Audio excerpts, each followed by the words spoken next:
Around that time, actually, yeah. What do you think? Right at the tail end of the pandemic, actually. What do you think like initially appealed to you about it? Well, it just seemed like when I first started lifting, and then I got really into, pharmacology and steroid usage, I was like, this is like literally a video game cheat code, is what it almost feels like. And it seemed like so ridiculous to try to play the game fair when I had access to all these things. What was the first kind of thing that you tried out? Was Test. Test. How do you get that stuff? No comment. But it's like, it's technically illegal in the US, right? But other countries have like more lax regulations. No, it's prescription only. Okay. And how did that affect your like looks immediately? Like when you mix that with a bit of lifting? I started to blow up quite quickly in terms of the amount of muscle mass I had, but I descended because I was lifting in a huge caloric surplus. So I turned into kind of like a blob sack. So, I mean, I definitely looks minned from taking tests and just bulking, but it wasn't the test. It was just like prioritizing physique and mass over leanness and angularity. And you were already creating content like right off the bat when you found this stuff, or did that come a bit later? I actually sort of was around, I started kind of documenting Bro is retarded. a lot of what I was doing on forums, and actually have like what I was doing on it looks like forums, the kid, and actually have like a few YouTube videos. Oh my God! God! Going over We're my the Millers. That people He looks like dug the up kid from We're the Millers. Years prior, about like various different cycles I had done. But yeah, so I've been doing content for a little while, but none of it was serious.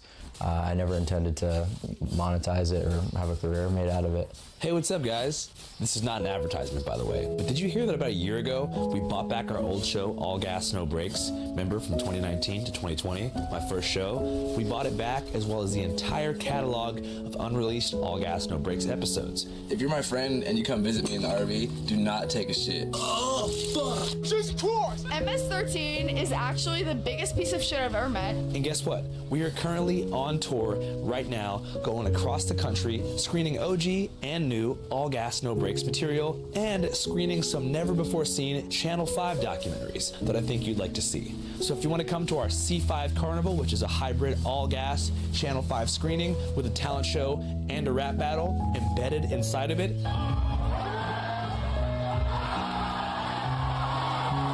you should definitely buy a ticket right now at www.channel5.news. This is Last Epoch. It's called the C5 Carnival. We're going to so many different cities. Channel 5 Carnival, cuh. If you live in Portland, Austin, Denver, Vancouver, BC, Atlanta, El Paso, Phoenix, San Diego, and then wrap up in the big AB motherfucking Q, biatch. Hope to see you guys on the road. Again, tickets are on sale right now at www.channel5.news. What do you think was the particular moment that made people really catch on to what you were doing? Bro, this shit needs to say charge. A lot of like the DIY stuff was what blew up, because a lot of people were too scared to try it themselves. We're gonna have to go manual. Injectable fat dissolvers and stuff. I would post it on YouTube, and people thought it was crazy. They thought it was interesting. So that kind of gave me a lot of clout within like the tight knit looks maxing community. But in terms of like mainstream success and things like TikTok or whatever, a lot of what led to my blow up was like a segment I did calling out copes, right? Because in early 2025, I'm sure a lot of you guys remember, there was just like a lot of ridiculous methods kind of being put out there for looks maxing that really didn't make fucking sense at all. Like what's the stupidest method that you saw where you were like, no way? Oh, dude, there was this one where it was like jumping to get taller. What do you? So I called it like Messiah jump. Fuck, I don't even remember, but it was really retarded. So I kind of just said to the one guy who's kind of pushing it, like, dude, like this is clearly cope. This is ridiculous, and you know it. And that kind of gave me a lot of clout, like exposing jesters, I'd say. So a jester is not just someone who's funny. It's somebody who what? Well, it could be used in like a lot of contexts, but I mean, like it is kind of gesturing a little bit because the methods are like so ridiculous. You're like fucking, bouncing around, like trying to get taller. Like, is it consecutive jumping, like bunny hops for hours? I honestly couldn't tell you the exact protocol for what people were doing back then, but I just know it had something to do with trying to apply Wolff's law to like vertical height, and like that doesn't make any sense at all. The first thing that caught my eye was the bone smashing. Okay. Because I was like worried about you. About. Because I saw some people responding saying like, oh, in time, one day you're going to have like jaw issues. Do you think that's bullshit? Yeah, because I don't even bone smash my jaw. Oh, okay. My bad. How does it work?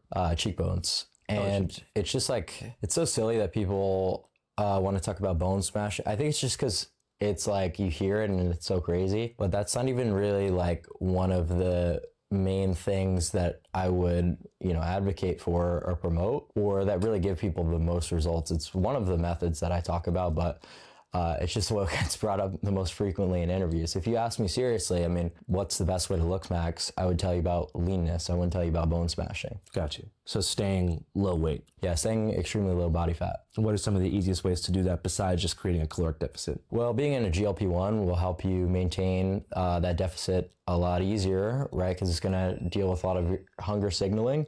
So throughout the day, when you're on a cut and trying to maintain your deficit, you're not just going to be constantly thinking about food. So that's really helpful. What do you think about Ozempic? That is a GLP-1 agonist. That's what we're talking about. It works by just agonizing the one receptor, unlike Reta and tirzepatide, which hit multiple receptors. So this just slows kind of your gastric emptying and like almost nauseates you in a way so that you are unable to eat through that. But Reta is a little bit more like, meticulous, I guess you can call it. So if I'm 202 right now and I want to be 185, what's the fastest way to get there in 30 days? Well, the fastest way is to be eating as little food as possible. Just straight up starve yourself. Yeah, but I wouldn't recommend that you do that. What do you think is the ideal caloric ingestion amount per day? Like 300 to 500 calorie deficit. I don't really think going beyond that is advisable ever, especially if you're someone who's going through puberty. Like if you're restricting your micro and macronutrient intake during that critical developmental period, you're doing yourself a huge disservice. You mentioned puberty in that developmental period. That's Correct. Also like right around the time that you got into all these communities. Right. How was that experience for you? Because it's a strange experience as like a young dude to go from being basically like a kid to a little baby man. Well, you have the most control over your body while all those growth pathways are still open, right? So your growth plates remain unfused. So you can really do a lot with something like an aromatase inhibitor to prevent this process. No, well, not prevent, slow it down as much as possible. Because estrogen is actually what causes you to stop growing. That's why boys are taller than girls. Right, so we're blocking our testosterone from converting into estradiol, and that allows us to have that longer growth period. And you could combine that with other mechanisms like taking HGH, and you'll get a lot taller than you otherwise would. Are you concerned about any adverse health effects? Oh yeah, certainly. I mean, if you go about like an HGH improperly, you could deal with potentially, becoming diabetic, right? So if you're penning GH and then spamming a shit ton of carbs, that's horrible for your blood glucose levels. Or if you're taking a huge amount of aromatase inhibitors, that could lead to ED, that could potentially be neurotoxic, give you mood swings. So yeah, you really need to be extremely well researched when doing this stuff. That's why I'm like very careful about when I talk about these kind of things, because I want to be as comprehensive as possible. Yeah. To not leave any nuance on the table and try to clarify as much as possible. Right, because you don't want to mince words, then someone gets hurt or something. Because if someone asks you, how do I get taller? And you just tell them, take HGH and an aromatase inhibitor. They go out and do that, and then they don't know about, the thing about carbohydrates, and they don't know that they could have these issues with flatlining their E with their mood and their libido. They could really cause themselves a good amount of harm. You have to explain every single thing. You have to make sure the person truly knows what they're doing before they decide to indulge on any of these pharmaceuticals. So I would say, in a funny way, like a lot more people will actually end up detrimenting themselves, because people these days are lazy. They don't want to research. They don't want to actually do things properly, take the steps that are actually necessary to have success. Yeah. So it's really just about that. I think people are scared to make friends now too. Screen time's at an all-time high. People aren't really going out. Community's kind of in collapse. Less people have real friends. I don't know the relevance of that. What do you mean? What's the relevance of that? It's like, What's kind of what you were just talking about? not at all. wanting to ascend and finding your place in the world, SMV. I was just Engaging talking with about the world. pharmacology. Oh yeah, but I'm kind of getting into your goal is to help people ascend, right? Yeah, but I mean, like, what's the value there? I mean, And engaging with people in real life. yeah, I mean, there's really not that many people that are worth interacting with, I would say. What do you mean? That's Like, insane to think of. most people are extremely jester, Like they're funny, or like they're just like He's gonna live a shitty have life. completely misprioritized lives. I would say the average person that you meet who's like an enjoyer of sports, who drinks beer, for example, you know, let's go have a beer at the pub and watch Sunday football. Yeah. Like, that's the worst thing that you could do. Like, you should be on PubMed reading various different studies on how you could looks max. you don't think there's any value in like social interactions with people? I wouldn't say people in general. I'd say that there's certain people that you could certainly learn from, but the average person that you encounter is literally like lidaring, watching like a baseball game. So you think most of humanity is sort of like enslaved to these consumer habits that prevent them from ascending? Yeah, I would say that's correct. And you think that certain stuff like sports, drugs, alcohol, all that stuff is like ways to keep people contained and like kind of prevent them from becoming their true elevated selves? I would say that it's certainly misused, right? So like people. Oh, I was already here. will What am I just doing, drink dude? Alcohol for no reason at all. It seems like, let's go have a drink, when if you were actually smart, you would realize the purpose of alcohol is to lower your inhibitions to talk to girls. So that's the only time in which it makes sense to leverage such a toxic drug like ethanol. Is the purpose of looks maxing to raise your aesthetic value to also impress and talk to girls as well? Yeah, but Can I I just do don't this? like when people put too much focus on like getting girls as the reason that they looks max, because chasing tail is really not going to get you anywhere. Like, you could become the most successful slayer and have the best game ever, sleep with a different girl every night, but your life will really not change, and in a lot of regards, like, it'll get worse. Like, and that sort of is what something I experience is like it's a mega waste of time. Just talking to girls, going out on dates and stuff like that? Yeah. I mean, I do content, so it's like, it's one thing where, but like, I was talking about this on my stream the other day. Say you were to do like a bowling date with a girl and you weren't streaming it, like, that's just the most ridiculous. Well, what about like connecting with her because like you like her or something like that? You know, like maybe you want to start a family. But where's the ROI in that? What's that? Like, where's the ROI? Sorry, what's ROI? Return on investment. I mean, maybe you have kids and you can mold your kid into like a Tiger Woods type, like little golf player or something. And then he could provide for you, so when you get old, you don't gotta go to a nursing home, and he can like make sure you're taken care of. Just leech off your kid, like, you know, those, like you want when those you're people put the kids on the TikTok live, like, I get what you're saying. you know what I mean? Like, that's just comical. So the main goal of looks maxing is not to get girls; it's to feel good about yourself. No, it's just to be successful in general. It's not about feeling good. It's about real results. And this is a completely objective thing. This isn't my opinion, and it never has just been a subjective thing. It's very, very well researched that in interviews, there's a huge bias towards good-looking people. In dating, obviously, a huge bias towards good-looking people. So objectively, you could hate me as a content creator, but realize like the value in what I'm talking about. So the goal, when you say success, you mean like mostly financial and economic? Well, really anything. It's hard for me to think of something where looks wouldn't benefit you. I mean, in your industry, you know, you're a content creator, you're streaming all the time. You think that if you were not physically good looking, you wouldn't have as much success? No, I wouldn't at all. Even if you were like a genius, like Beethoven level creative, but you were busted, you don't think you'd pop off? Well, that's the thing. So now you have to be so well off in another category to compensate for your lack of looks, that you have to be a Beethoven level player in order to compete with a guy who's, you know, just like, you know, mogging and going to the club, you know. So that's why it really gives people a huge advantage in life to have looks on their side. Yeah, I think it's definitely true. But you don't think there's any value in like having a girlfriend that you like or an in-person community to like meet your essential needs and find belonging? Well, I'm just a little bit like weird. Like, I don't know. It's hard for me to enjoy some of the same activities that normal people do, but it doesn't really matter because that's just like my personal anecdote. They're not mutually exclusive. Right. Growing up, what did you enjoy doing the most before all this stuff? I mean, I would just mostly like Ladar on my PC. Like I was reading. What kind of stuff were you reading?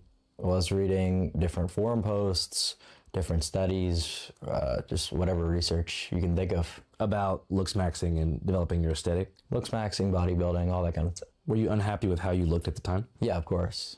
What were some of the things that you immediately wanted to improve right off the bat? My muscle mass was probably one of the bigger ones. I didn't really have much of a presence. I was quite skinny, so I was like a little bit lanky because I grew pretty early, so I was a lanklet, yeah. Do you think that affected your social life? Yeah, I'd say so. In what way? Well, obviously people are going to be more drawn to you if you're good looking, and I would say that, you know, growing up, especially during puberty, early into high school, I really wasn't, so it is what it is. So you feel like you had a harder time making friends? Yeah, but I would attribute most of it to sort of my brain chemistry and like a lot of the maybe differences and activities I enjoy more so than looks. You know, so I'd definitely attribute it to that. Did you experience any kind of like social anxiety during that time? Yeah, I still do.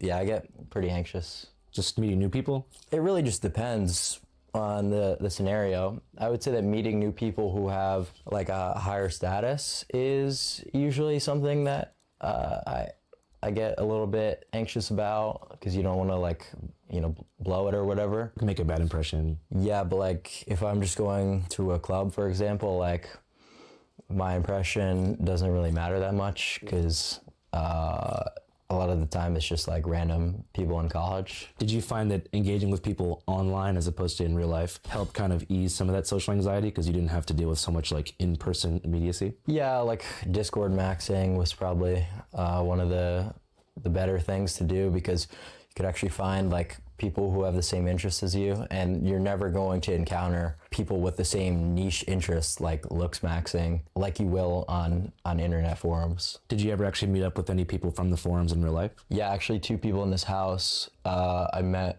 through looksmax.org. And that word is like an old 4chan word, right? Like maxing and like sell, like as an abbreviate. It's on 4chan, but it didn't originate from them. Do you know where the actual word first came from? Like PSL websites. The umbrella term PSL refers to the 3 most popular message boards in the incel sphere: PUA, or pickupartisthate.com, hate.com, and lookism.net. On these 3 sites, a shared ranking scale was developed called the PSL scale, which ranks men from Terachad and GigaChad all the way down to subhuman. It's just 3 forums, like the names of 3 old forums. One of them is Pickup Artist Hate, right? You don't like pickup artists?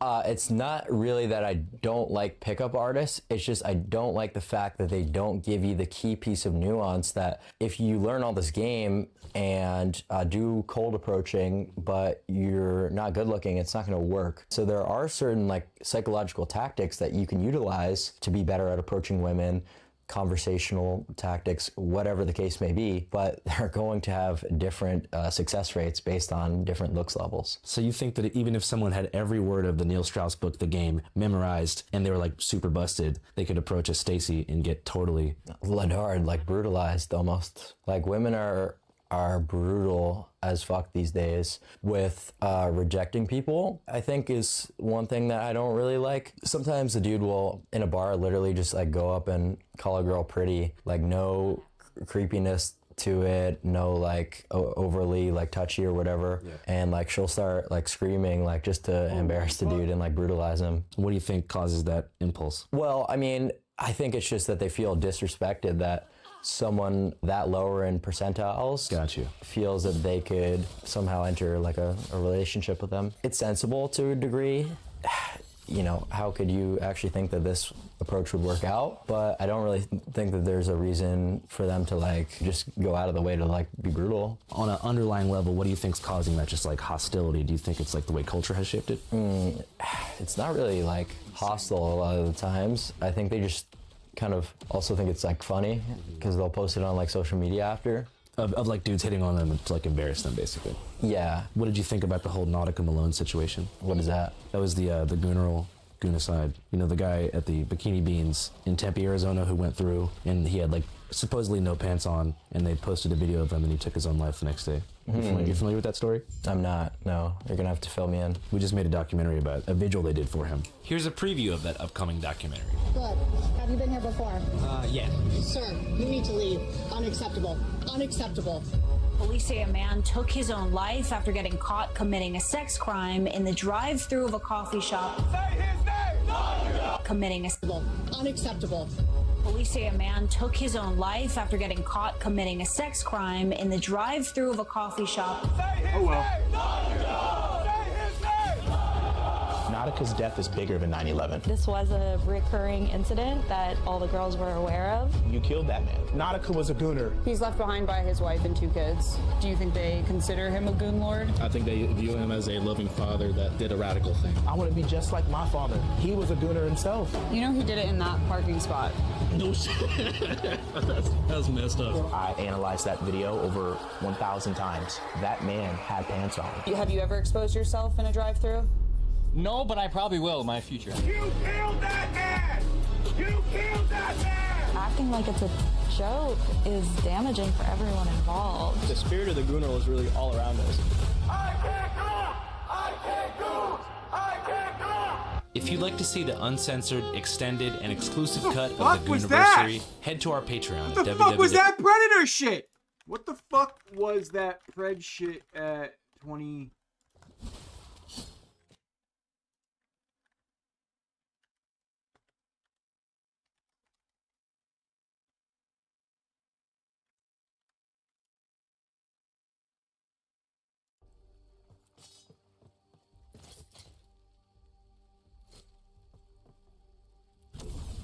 That was some Pred shit, dude. What the fuck was that? Were they like fucking like? He's a predator, right? Like he got caught being a predator. Like get him out. See ya. Bye bye. You don't get to live anymore. You're preying on children.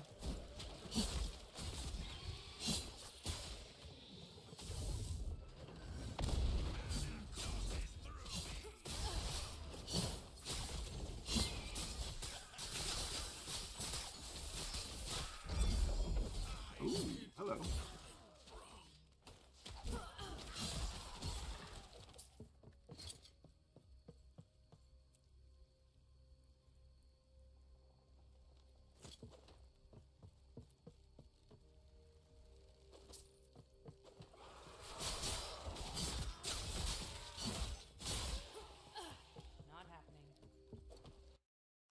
www.patreon.com/channel5. It costs $5 a month to sign up, but your subscriptions help keep the lights on, and there's a ton of stuff on there that you simply cannot see elsewhere. I'll put the link in the pinned comment and description box of this video. Alright, back to Clav. Okay, well, like he was fully naked with his No. He has a shirt on. But his phallus, let's just say, is showing to the workers. According to the workers, there was phallus. According to Nautica Malone supporters, he had very short shorts on. I honestly believe that the workers in that case, like, I mean, I don't really think that anyone should take their own lives, but there's a clear difference there between showing your genitalia and being clothed, even if it's promiscuous, even if it's degenerate. And I could call that out too, but like, that's just straight up a sexual harassment to just like go somewhere with your genitalia out. So I'm not gonna obviously side with that one. So you think it's a little bit fried that people are showing up to do a vigil for his passing? I would say so. I think that they're certainly right that there is a lot of scenarios like in the gym when we'd see girls like record their sets and like a guy would like look for a second and then they would like try to ruin their lives. Do you need something? Do you need something? Okay, I thought so. Like, yeah, that is horrible, right? So that fuck that shouldn't occur. But like someone pulling up to a restaurant naked, it's like that just kind of ruins all the optics of everything if you're gonna like make this part of like the argument, you know what I'm saying? So back to rejection in general, there's something they call the Gen Z sex recession. It's alcohol recession too. Sounds like you might think it's kind of a good thing, but right now there's less people ever, like in the past 50 years, that are going out. Why would I think that's a good thing? Because you mentioned that alcohol is like a slop of the masses and that dating is a waste of time. Well, no, I just said the exposure should be limited, right? So like if you're someone who just like has a drink before going to bed or has a drink when they go out to lunch with their buddies, it's like, okay, you are just causing, you know, oxidative stress to your body for literally no reason. Because the way that I think about it is, you know, being super results driven, right? So like actually being able to talk to girls, potentially like, you know, get a girl to go home with you. Like that's an example of, okay, maybe the oxidative stress could be justified because you got the success of, you know, slaying a girl, for example. You know, that's kind of like a meaningless pursuit, and that's a whole nother huge philosophical argument, but just for the purpose of this interview, that would be like one example where it kind of makes a little bit more sense. Yeah. But I don't really think that people should be drinking and doing drugs recreationally for the most part, and I know that would appear super hypocritical because I do it a good amount. It's just something that I utilize for my work, for my content, because I can't really Liar! You're function an addict! around people too well or be super entertaining in my sober state. What drugs do you find help you the most? Pregabalin, stimulants, I'd say. Yeah, so just drugs that So keep going you down up, and then going make up. it easier to talk to people and do your job. Pregabalin's a little different. It blocks certain neurotransmitters that are excitatory, right? So your glutamate, and that causes social anxiety, right? By blocking that neurotransmitter while the drug's half-life is active, now you're like in a low inhibition state for, you know, the 6 to 8 hours. You don't got to talk about this if you don't want, but have you ever used like methamphetamine? Yeah, no, I've used methamphetamine. Do you know what Adderall is? Pretty close chemically to meth. Right, yeah, so it's dexamphetamine. I was just taking dextromethamphetamine. You think meth kind of gets a bad rap? No, I don't.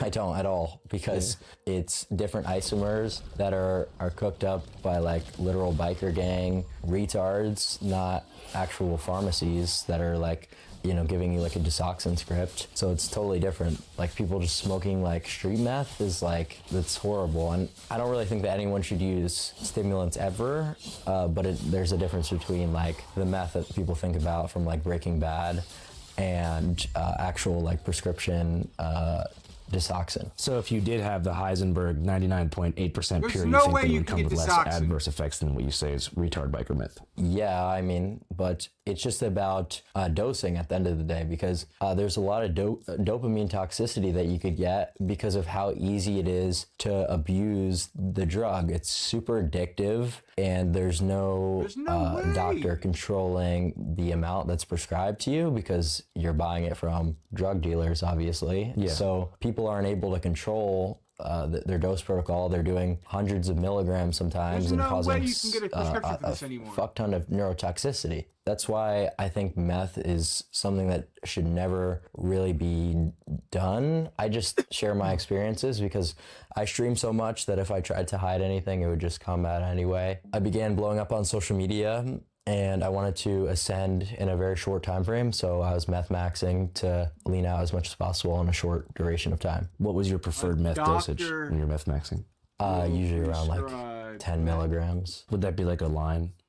Well, yeah, more or less, or you could take it orally, but like when people hear like methamphetamine, they assume it's like a guy smoking out of a pipe. But 10 milligrams of methamphetamine is quite similar to the average Adderall prescription. No, It it's kind of not. reminds me of that conversation about like lean versus heroin, how it was normalized to like sip lean, but then it was, you know, people would get shade thrown at them for doing Oxycontin or heroin, but it's so chemically similar. It's kind of the same thing with Adderall and meth. Well, yeah, no, what I'm doing is really not trying to like justify my usage or anything, because I stopped doing it. Like it's quite terrible, but that nuance was never something that was included in the headlines, because like meth maxing sounds so funny that it's like a headline. It was a lot different than people really could imagine. Oh, hey, what's up, guys? I didn't see you there. I want to show you something super important. So right now on my phone, I have a dope ass news aggregate pulled up called Ground News, which is Channel 5's primary research tool that we peep before going into the field to figure out what the heck is really going on. Here's how it works. Every single day, Ground News compiles thousands upon thousands of articles from across the world and maps them across the political spectrum in terms of bias, factuality, and ownership. So you can figure out who might be paying for what message, if you know what I mean. The news media industry has been compromised and destroyed by the same corporate investors and lobbying groups that have poisoned our two-party political system. And for that reason, it's hard to tell who's telling the truth. But with Ground News, it gets a little bit easier, even in the case of Clavicular. So as I can see here, each major story that's broken about Clav has been chronicled and mapped by Ground News. So before meeting up with him in Fort Lauderdale, I did a bit of homework, looked him up on the app, and saw that the far majority of his mainstream coverage consisted of left-leaning outlets. Like, I feel like low-dose meth is probably good for weight control and ADHD, which is both I have. That'd be sick. That's insane, dude. Injection There's says definitely about no the difference. state of young men. I'll tell you that. These articles are absolutely and utterly riddled no with scathing difference. commentary that put me into the mind of a Clav hater. But as a journalist, I had to understand the mind of a Clav supporter as well. But as you can see here on the right, there's absolutely no coverage. Not a peep from Fox News, Blaze, Big Tucker, nobody on the right coming to Clavicular's defense. This helped me to understand and truly realize that Clav is a subcultural leader building an empire and army of his own without the positive help of the right-wing political establishment. Oh, no. Except for maybe Peter Thiel, which I'm a bit curious about. Why would the CEO of Palantir be signal-boosting, antisocial, biological determinists willing to sterilize themselves in pursuit of a constantly moving, unattainable success target? If you know more, email me. So back to Clav and the relationship between Clavicular and the mainstream media. I talked about it a bit, but there really isn't one. As you can see here, the biggest Clav story ever, titled Mogging, Maxing, and Clav Briefly Explained, only has 6 sources. 6 sources covering it. That's absolute peanuts and crickets compared to the daily Iran war updates. But I'm willing to bet that 75% of young Gen Alpha dudes can tell you when and where Clav last got frame mogged before they could point out the goddamn Strait of Hormuz. And that is why Ground News has a dope-ass feature called the Blind Spot feed, which doesn't just focus on big stories across two-party political lines. They show you things not being covered by the mainstream media at all and help you break out of your algorithmic echo chamber. Boom, Ground News, dope-ass news aggregate. And guess what? If you want to be like me, a dope-ass Ground News subscriber, today is your lucky day. Just go to ground.news/channel5 or scan the QR code on screen right here, and you can get a whopping 40% off the unlimited access Vantage plan, bringing the cost down to about $5 a month. Break free from algorithmic hypnosis. Back to Fort Lauderdale. Speaking of headlines, like, how's your experience been with the mainstream media in general?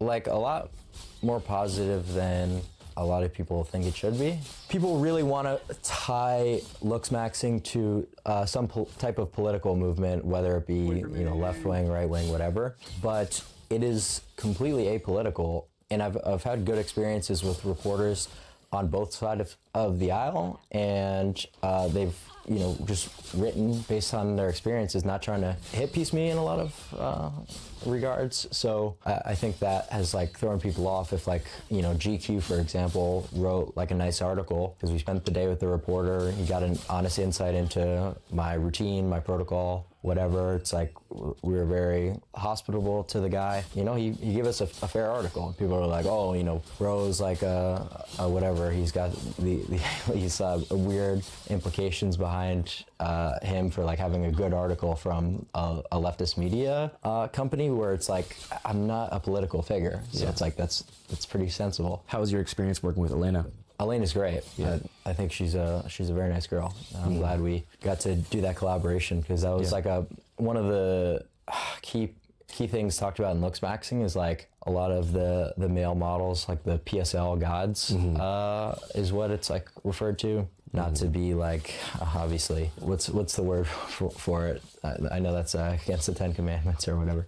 Sinful. Yeah, not to be sinful or whatever. That's just how it's referred to on internet forums. Obviously, idealization of people is not good. But yeah, that's kind of a meme in the community. So actually walking on the runway was kind of mog, and it's like, okay, now you started on the forums, now you're like one of the people that the forum was talking about. So it was a cool like full circle moment for you? Yeah, a little bit, I guess you could say that. Was that like the moment you think you're most proud of? There's been a lot. It's kind of just like a steady up and up so far that there's like a lot of, but that was certainly like one specific event that was that's a big one. What's like one event that comes to mind as well that you were like, holy shit, I can't believe that was me in that video and all this is happening? I just think it's consistency more so than just like becoming like trendy or viral based on one thing. Just the fact that I'm consistently streaming every single day, getting more and more clips out there, doing more and more media appearance, just generally captivating more people with my message because it resonates super well with a society of men who are really not that well off in a lot of regards. In what sense? Like, what do you think are the main things that men are suffering from in 2026? Economic struggle, lack of success in the dating market, hypergamy, stuff like that. But your idea is to sort of withdraw from the dating market to an extent and pursue self-improvement in a way to ascend in a way that doesn't put you in last place. I think you're going to be wasting your time entering the dating market until you are maximized. In career and aesthetic? In every metric, yeah, really. I know you hate talking about politics, and the last thing I want to do is trap you in a politics rabbit hole, but you mentioned that looks maxing isn't political. There is an association in the press with looks maxing and the sort of right-wing manosphere. Do you agree with that? It's more so just the fact that I've collaborated with like people who say like edgy things, so that's my brand. It's like I really don't care, like I'm really not trying to be like PR or whatever. It would just be too much work, really. So yeah. That's why I guess they've tried to do that, but in terms of my actual political ideology and whether or not looks maxing has any political implications, it doesn't. So, and looks maxing is bigger than myself, right? So even if I were to hypothetically be right or left wing, it wouldn't change the fact that looks maxing is apolitical. What does the S and PSL stand for? Sluthate.com. That's a pretty intense like word, right? Yeah, I would say so. You don't think that like veers towards sort of like a anti-woman vibe? Well, that's not really a looks maxing forum. But it's in the greater orbit. Yeah. Yeah, so I mean, there's also like, the owner of looksmax.org also hosts like, the incel forum. It's like, you know what I mean? And there's plenty of hateful rhetoric on there, but it doesn't change the fact that looks maxing as an action is apolitical. You know, even if there's like people on forums who have had a lack of success with women who suddenly turn hateful, it's like, yeah, that has nothing to do with looks maxing, really, because the entire idea of looks maxing is to disassociate with inceldom, is to escape that. But there is a pipeline like an incel can ascend through looks maxing and get out of a situation. I think that the word incel has been largely misused, so let's clarify what that actually is. Incels is commonly referred to by the media as just people who hate women on internet forums, when in actuality it's someone who's involuntarily celibate and can't get women. And it is true, a lot of those people become extremely resentful and become extremely hateful. And that's an unfortunate thing, because that's really not productive in any regard, is it? I don't support that. Obviously, I would say it's ridiculous to sit there all day writing up like hate posts on a forum. I'm saying the way to actually fix your life is to looks max and not be hateful against women because you can't have any success with them. You see yourself as potentially helping people like that. Yeah, like that's the best way to escape that sort of thing is actually by looks maxing. Have you heard any success stories from your supporters who started off incels and are now killing shit after your protocol? Yeah, of course. I mean, that's the main way that people can escape that mentality. And does that make you feel gratified that you were able to help younger dudes? Yeah, of course. I mean, the more people who could have success from looks maxing, it kind of just proves me right. So I don't want to think about it necessarily from like an egotistical perspective. It feels good because I'm still not that far out of it, right? So I was that guy not too long ago, so I still can put myself in their shoes and empathize with having a bad job, like working in a restaurant, being unattractive, not being able to get girls. It's not like I'm 40 years old with a long and successful media career. I just started doing this, and yeah, maybe I'm successful now and my life is a little bit different than it was, but it's not completely out of my hindsight. As far as the mechanics of like the stuff you do here, like how much do you stream? Like how many hours per day this month are you streaming? Well, we're streaming 24/7 for the whole marathon. Holy shit. Is that exhausting for you? Yeah, it's been quite brutal so far. In what sense? Just like lack of sleep, because you know, sometimes we'll have a segment that comes about late in the night, and then you're up till 6, 7 in the morning. Then the next day is cooked, and then you know, you try to reset your sleep schedule. You can't fall asleep, so that sort of thing has been quite exhausting. What have been some of your favorite moments from the stream so far this month? Favorite moments from the stream, we did a couple collabs. Like Blueface was a really exciting one, because that was someone we were listening to throughout, you know, the come up of my streaming career. I didn't know you were a rap fan. Yeah, I like all sorts of music. And then we collabed with Ryan Garcia also, same day. So it's pretty cool to see that. It's always just funny when you see people in real life that you've only seen on like a TV growing up. As far as your clipping and distribution style, who are your influences in that regard? In terms of the clipping, that's not something that we really have any control over. Like, in a lot of the clips actually make me look like quite jester, because it's paid by Kick. We're just a community of people on like a CPM basis. We can't like tell the clippers like, oh, like this moment was really good. A lot of times they'll like AI my face with like goofy filters and shit. And like, for example, I was working out not too long ago, and they like edited it till the end of my set, and they were like, he only gets 2 reps with this weight or whatever. The clipping is great, and it really does help push you out there. Like, I was #1 in clipping views. A lot of reporters fall for like clipping memes. Like, a reporter called me yesterday asking about like the Chad ranking thing or whatever. I don't know if you've seen that on Twitter. No, what is that? Yeah, exactly. It's just it's just some stupid Twitter meme, but they think it's like actually part of the movement sometimes. Did you expect that the frame mogging ASU frat leader clip would go as viral as it did? No, not really. But I never really predict what's gonna go viral. Do you orchestrate some of these moments, or do they occur naturally? They occur naturally. Just you in the field? Yeah, I mean, we just stream so many hours that crazy shit is just bound to happen with the environments that we're going into. One thing that I've seen to be a major point of debate and contention is the whole body count. What do you think is the ideal body count? Well, for who? Let's start with for dudes. For guys like us. I don't really think that there's an ideal. I think that the argument that a lot of red pillars and people in the manosphere give is like getting this amount of bodies so that you're able to understand female nature and this, that, and the other thing, when that's really not true, and it's not necessary. I think what it's really about is just the willingness to like put your foot down in bad relationships and leave, because a lot of dudes are so desperate. They finally get that girlfriend, and they're so unwilling to lose it that they just have their girlfriend walking all over them, not respecting them, and that's more so the problem. And that's something that, you know, men who are getting a lot of women are more likely to avoid. But you can avoid it without having 50 sexual partners, certainly. What do you think's the ideal body count for a woman? Does it matter? I would say that having any previous sexual encounters is not good. So the ideal situation is like a virgin? Correct, yeah. Why? Because of something called pair bonding. That's what a relationship is all about, right? A long-term relationship with a partner, being pair bonded with different brain chemicals with that person. So if that process is damaged in any sort of way, that just reduces the chance of success in that relationship, right? So that's not like an anti-woman perspective. I think that's just a very like scientific reason for that. It's not just like low IQ, typical jester, whore. Don't talk shit about my wife, you stupid. Shut your fucking mouth. You lick sniz. You're a fucking fake. That's really like all that you get, you know, saying the word like whore. And it's like, if you're just gonna do that without, you know, giving any reason on why the promiscuity is bad, then you're just like a jester. It doesn't mean anything. So do you think males lose pair bonding value in the same way that women do as they get No, increased? it's a little bit different.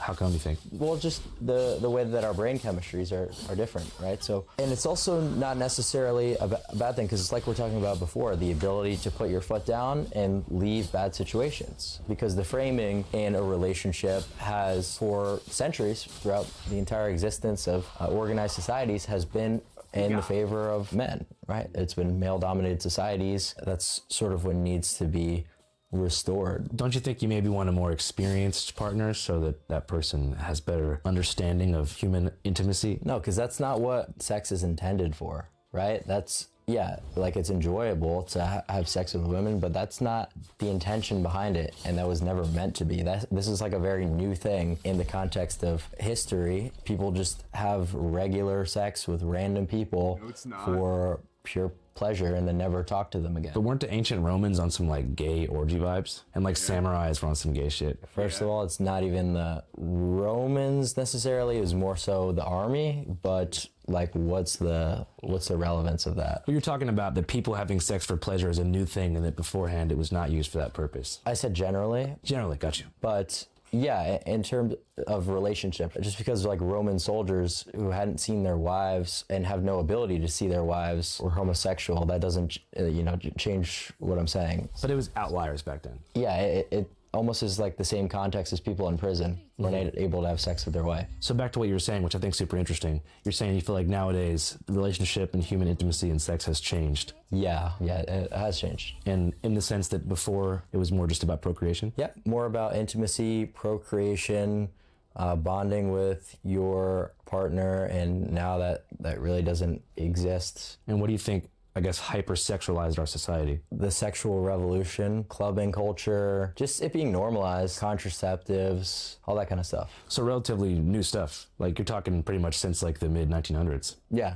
Yeah. Mm-hmm. And what do you think was the greater agenda at play there? You think it was just people losing their family values, or? I don't really think that matters. The greater agenda at play, like that's just going to be a lot of like conspiratorial talk. It just doesn't matter. I more mean like just after World War II ends, like the hippie movement starts and you have this sort of like you said, sexual revolution, people expressing themselves in new ways and kind of just like subcultures emerging. Like the divorce rate went up after that and all that stuff in the past 70 years. Well, yeah, and that's like people moving away from religion, like the Catholic Church doesn't allow divorce, or at least it's not supposed to. There's a variety of factors why people chose to sort of have this rebellion against traditionalism, and it happened, so it is what it is. And you think that it was ultimately a bad thing to turn away from the church? Yeah, I would say so. How come? Well, I think that there's a lot of benefit to having some sort of like structure in play in a society, but I think I am not the most well-educated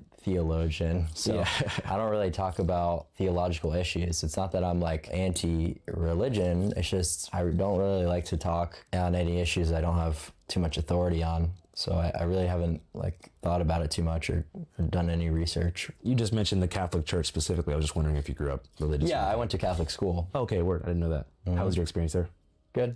I read that your parents were involved in bodybuilding in some way? Yeah, my mom. Your dad too, or just your mom? My dad just lifted recreationally. But you were around people who exercised in your life and people who cared about their aesthetic long before looks maxing came into the picture, right? Mm-hmm. Yep.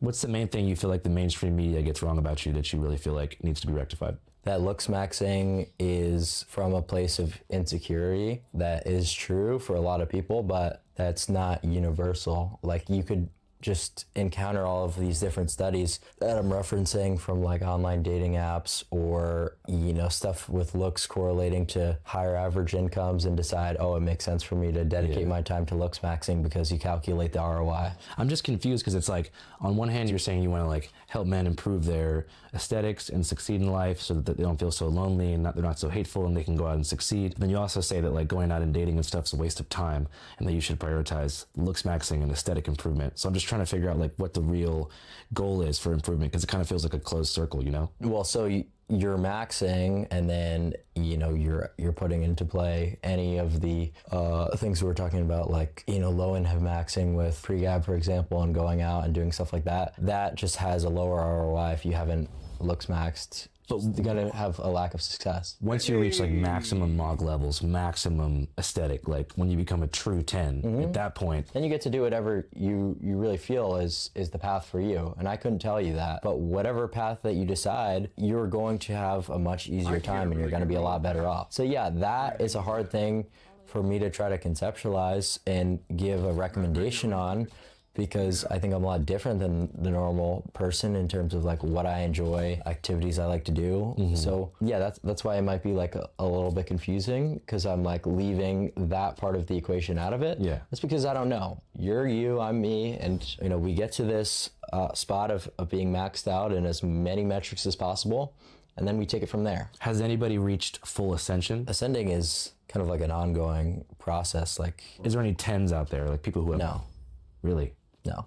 Will there ever be a sort of messiah? Not with the technology we have now. The methods would have to improve to the point where like scientific evolution would precede that. Yeah, more so like just surgical intervention. Who knows? So I'm really not going to predict what sort of science is going to come in the future. How did you feel about the whole like Miami club controversy a few months ago? The controversy I'm referring to is how many people, including myself, became aware of Clav in the first place. So while on stream, a while ago now, Clav went to a nightclub in Miami with some other guys. While they were out, both in the Sprinter van and inside the club, somebody played Kanye's famous Hitler song. You know the one. The incident led to widespread media attention, condemnation by political leadership, a blame game amongst participants, and earned Clav a lifelong ban from all major Miami clubs. How do I feel about it? Yeah, the aftermath, like the magnitude. Well, I mean, it sucks not being able to go to like some of the mod clubs. I mean, I just started college club maxing. In a lot of ways, that was like actually better because it's more affordable actually. So like, you know, a lot of people like sort of like to talk about that in interviews, and it's like, dude, what's the relevance? Like, how is that even correlated with looks maxing? You talk about mainstream coverage and the magnitude of coverage that has came after some of these controversies and the things they get wrong. Yeah, so I'd say that would be something that they get wrong, that, you know, unpolitical. So when you were with those guys, you didn't know it was going to happen? No, I mean, no one really intended on that. Like, I didn't play it. It's just like kind of interesting how like that keeps getting like brought back. It really like kind of died off. Yeah, I mean, we don't even need to talk about it. I was just wondering if you had any closing commentary on it or anything reflective you had to say about it. I had nothing to do with it. In general, what's your 10-year plan? Do you think that far ahead? No. I was actually talking to one of my buddies the other day. Like, the goalpost is always moving, so it would be ridiculous to set a goal for yourself. You have a dream collaboration? I mean, there's a lot of people who I'd like to collaborate with, some bigger media personalities. I mean, having as many like press appearances as possible is always a good thing because it allows you to talk to new audiences, right? You're targeting a little bit older of a demographic within Gen Z. Our demographic is basically the latest Gen Z. So like the average Channel 5 viewer is a 27-year-old American man. Whereas I'm like more 18 to 24. That's good. I think it's super interesting too, like the volume of content they seem to appreciate. They like content filmed over a long period of time, like 8 hours of content straight, and they want it live. Whereas our audience prefers a more polished, maybe 15-minute piece that's like a bunch of footage edited perfectly and have with like a narrative arc and a through line. Yeah, I think there's all sorts of media that people enjoy, but I think the main part of streaming that people enjoy is just like not knowing what's gonna happen next. It sort of seems like in a lot of my streams, like things could take a turn for the worst, the best.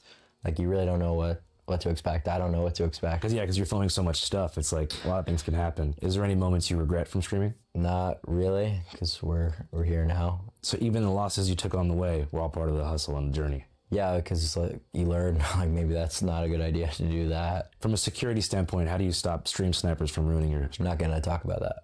Okay. Just because you don't want people to know what your protocol is?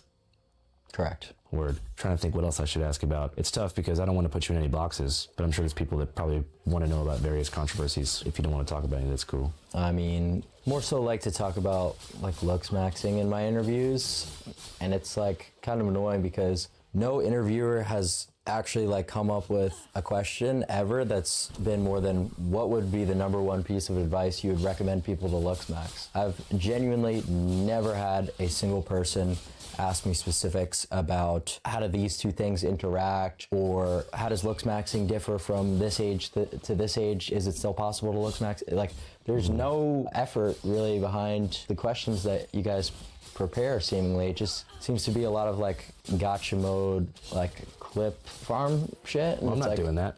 Yeah, you are a little bit to a degree. I don't think so. I think when you see the full presentation, it's not really going to be edited or clipped into my face. Well, just because it's not the worst interview I've had. I mean, like you had like a couple of ones that you were trying to sneak in with like, oh, what is slut hate? It's like, yeah, I mean, it's the second letter in the. But I mean, like you know what you're intentionally trying to do. Yeah, I'm trying to figure out because it's a pretty strongly worded forum and subculture. Yeah, and that would be fine if that question was in there because it's decently relevant to the culture, but There was not even a single genuine attempt at like a specific Looksmax question. Well, I'm not in the Looksmaxing community. I'm trying to learn about it. Not everyone talking to you is going to be a niche person who knows about all the methods. Yeah, I know you're not in the Looksmaxing community, but you didn't even ask a Looksmaxing question, like at all. You don't need to be in the Looksmaxing community to ask a Looksmaxing question. I think we've been talking about Looksmaxing this whole time. We've been talking about like the philosophy behind it, and it's... You want me to ask you a scientific question about Looksmaxing? I just think it's kind of funny how like that's really never been done with the amount of like media appearances. Maybe people don't know you want to be asked that. Well, now they will. Well, that's quite literally what your companies, your press your companies. You think I work for like Time Warner or something? Your press companies. You work for Channel 5. It's a YouTube channel called Channel 5. I'm not sure.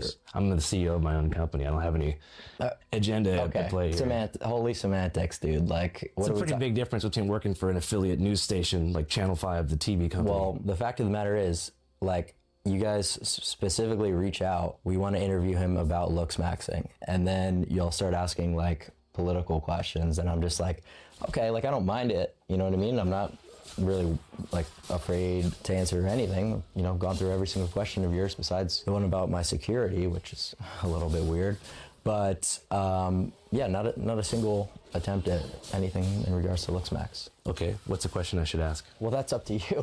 What You're am I going to tell you how to do your job? You tell me you want me to ask you about specific scientific questions about different Looksmaxing methods. Well, I mean, and you're not happy with the question about the peptides or the bone smashing or anything like that. I mean, like, can you not identify like anything that you have a curiosity about? Like maybe, you know, you wake up with dark circles in your eyes one morning, and like, you know, even something like that. I mean, just like, even if you don't give a shit, I mean, like, it would be like, at least, you know, you put a little bit of effort into. I think I've done a pretty good interview. From what like context? Because if it's from the context of what you guys reached out was your intention, then I would say that you've done a pretty shitty job. All right, well, I think people probably want to learn about you, and that was what I was trying to give you the opportunity to do. Well, no, I know. I think that's totally fair, and that's I applaud you for that. But not one, you know, question about Looksmaxing. There's been so many questions about Looksmaxing.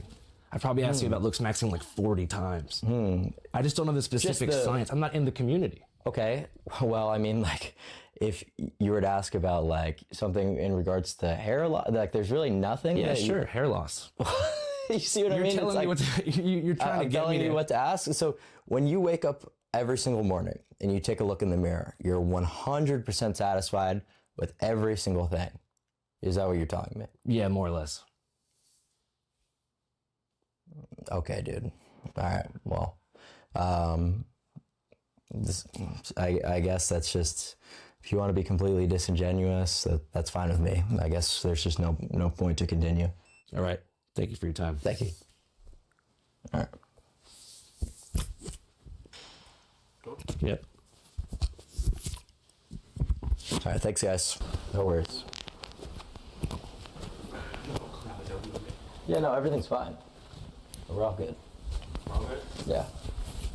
Though a bit disappointed that things panned out the way they did, I was too overwhelmed with excitement to trip too hard about Clav cutting things short. I'd just gotten word hours prior that rapper and newly championed First Amendment icon Afro Man was down to give Channel 5 his first long-form, exclusive interview after defeating the Adams County Sheriff's Department in Ohio, whose officers sued him for defamation after Afro Man wrote a song mocking them for unconstitutionally raiding his home back in 2022. Here's a preview of that. They don't know they're the original man God created. They don't know they invented the pyramid. They don't know the Moors took knowledge to the Greeks and the Egyptians took, and the Moors brought knowledge to Spain and Europe. They don't know they're these intellectual people. All they know is what this guy that don't like them told them. That's my reason why I don't like the N-word. I don't think black people should call themselves that. If you'd like to see that interview with Afro Man in its raw form, which is over 3 hours in runtime, it's out now on our Patreon at patreon.com/channel5, along with the Gooniversary documentary. All right, back to Fort Lauderdale and Clav. Although Clavicular and I didn't exactly see eye to eye during our sit-down, especially toward the end, he actually invited our crew back out the next night because he, like most people, wanted to party with our co-host, Saddam.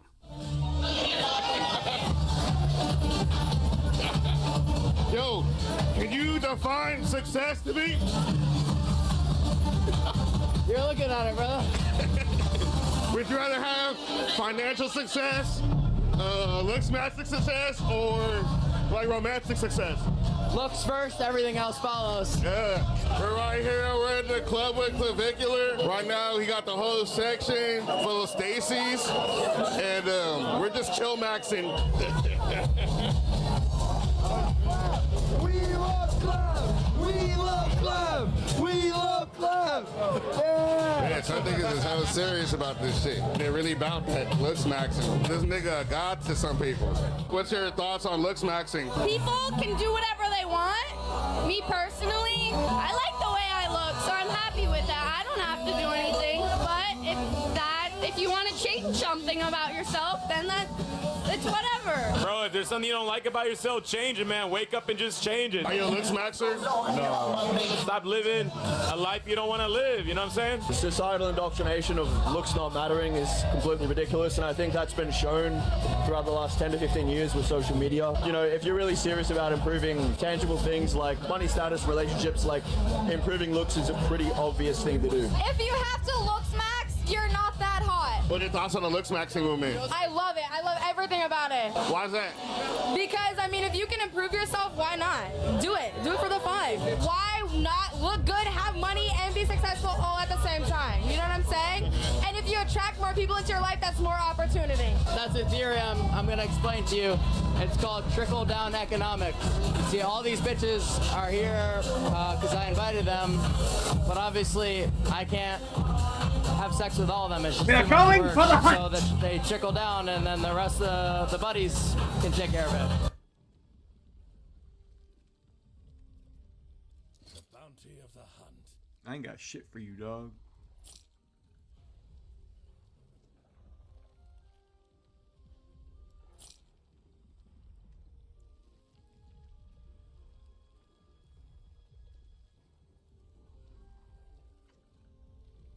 Who's that?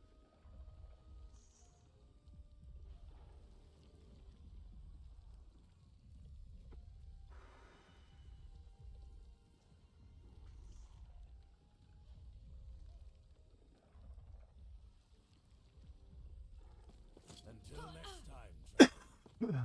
What's this? That's the exit.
Bro, I am going through these things. Why is that? They usually last longer than that.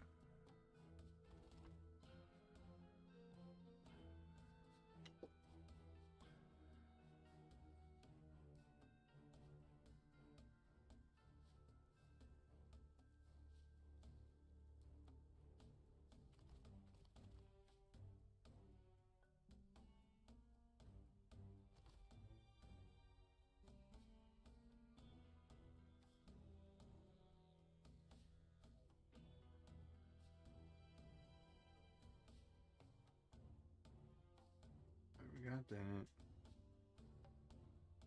No, undo this actually. Shit. That's not what I want to do.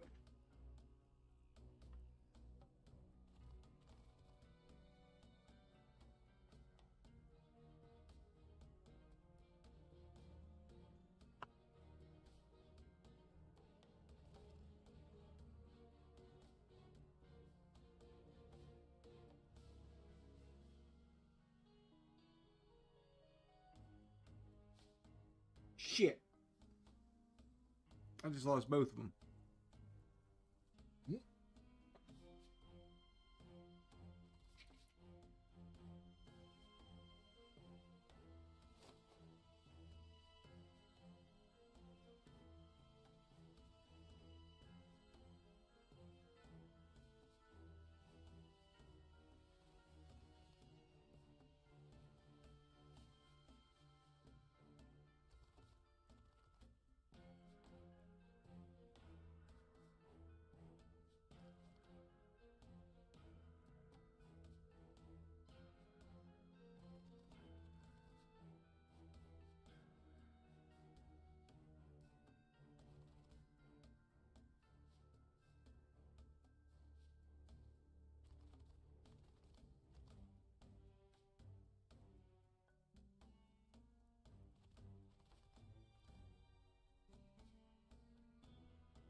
I need to get a heat gun. I feel like a heat gun would do wonders for cleaning these. It's actually not that dirty. That doesn't mean I'm going to clean it. I'm going to clean it today, just not right now. I just wanted to see how dirty it was. No, I'm going to make food first before I do anything like that. I got to get my laundry together here.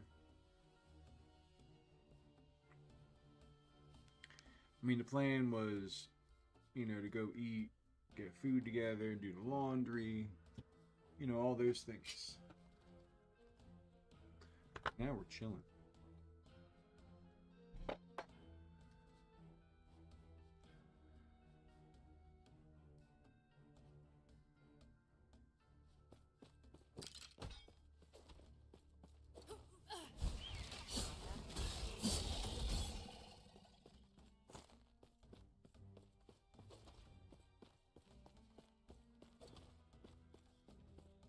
Not happening.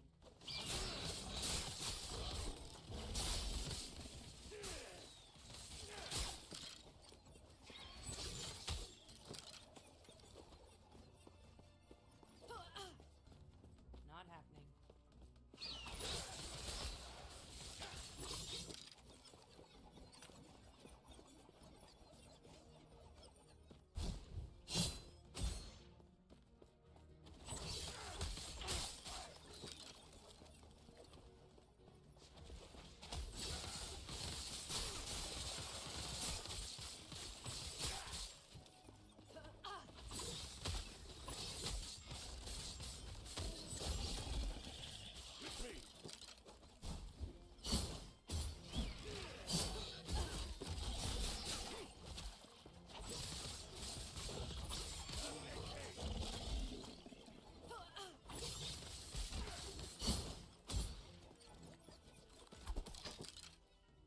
Yeah, I didn't even know that. Is it like a thing? Not happening.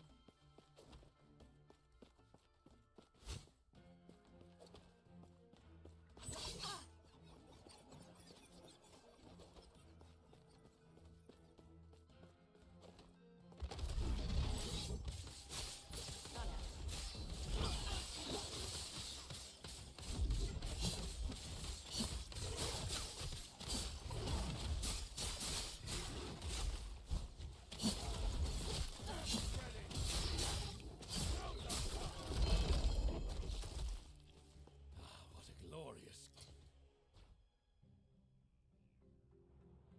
How much do I have? I don't even know how much I have. Oh, it's down there. I got 2 things.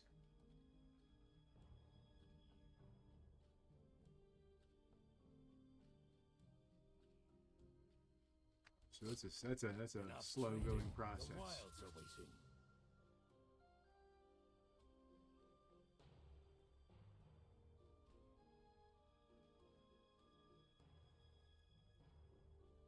Pretty sure I want runes, right?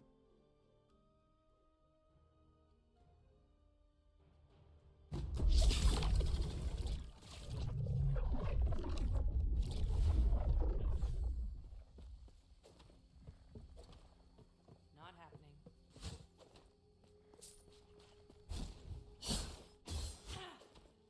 I need more movement, dude.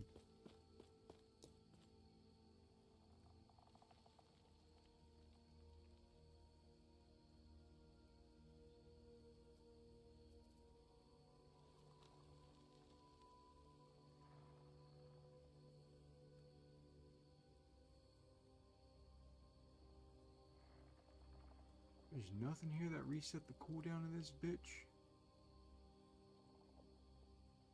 Just that. Go to 50% life and resets the cooldown. Dude, I need another fucking movement skill.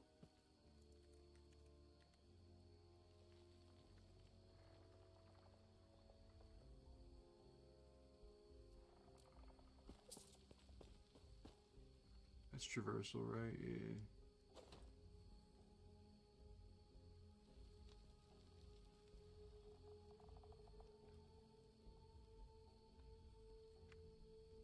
I mean, those are all movement skills, but like...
shit, oh shit, oh shit.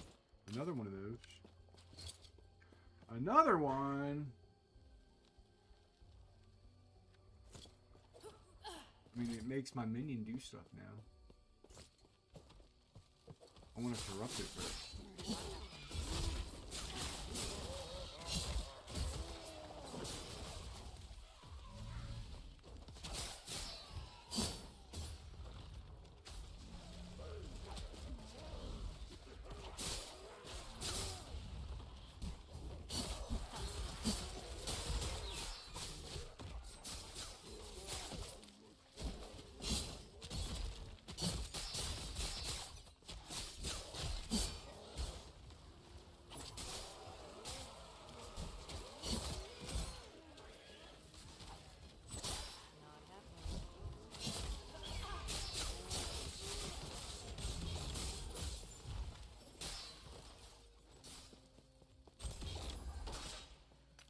Might have to drop something. Might have to drop something. What's this?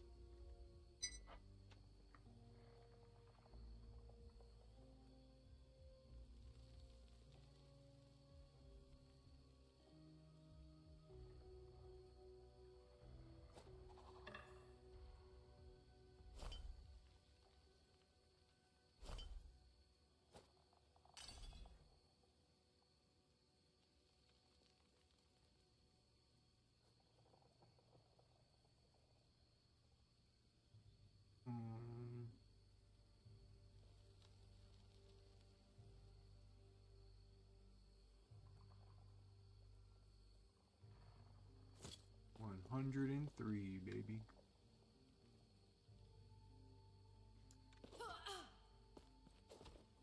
Not happening.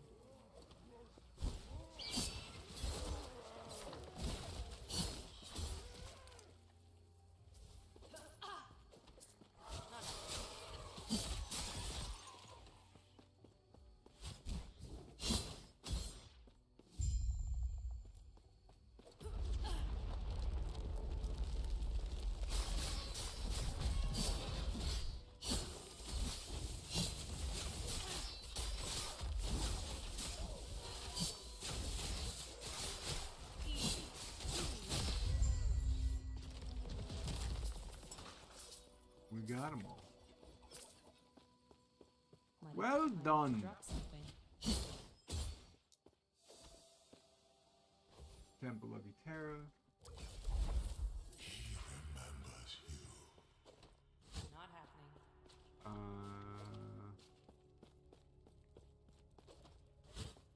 The Temple of Eterra. Or at least it used to be. Not happening. I doubt anything valuable is left.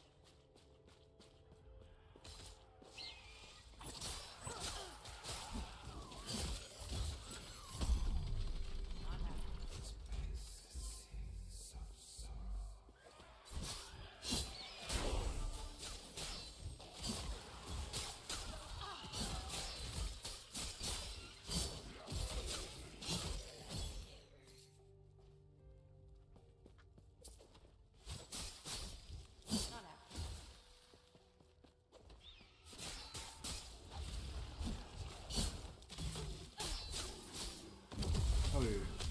Burn! Not happening.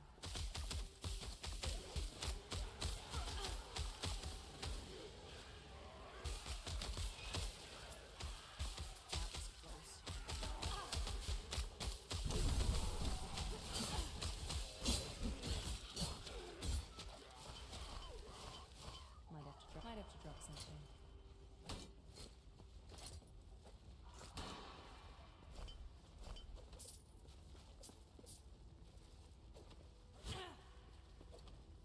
Not happening.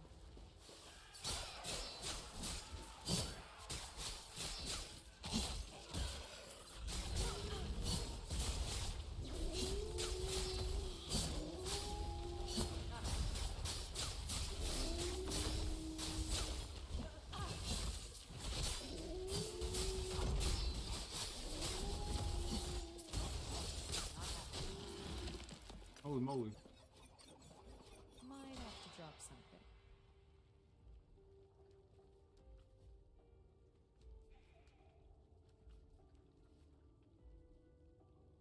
That's interesting. Might have to drop something. Bro, if I fucking corrupt that and it gets something good, that actually might be really useful.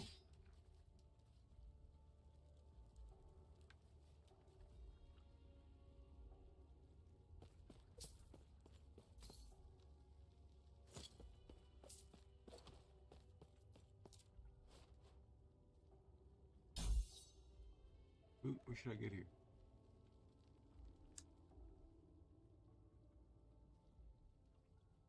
Yeah, probably that.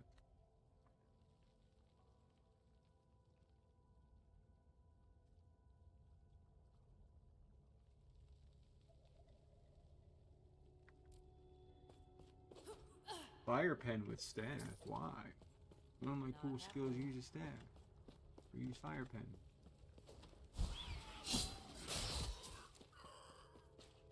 Big damn. Not happening.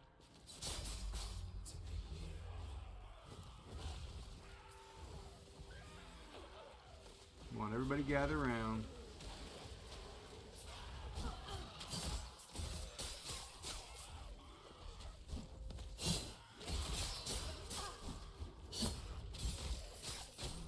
Drop something. Might have to drop something. Big damn.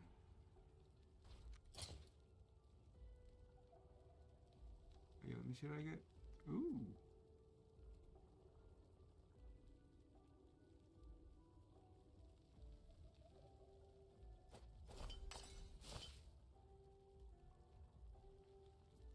No, you would want two small ones in there, I think. Right? Yeah. Because it's each. Each idol. So since there's two, I get double.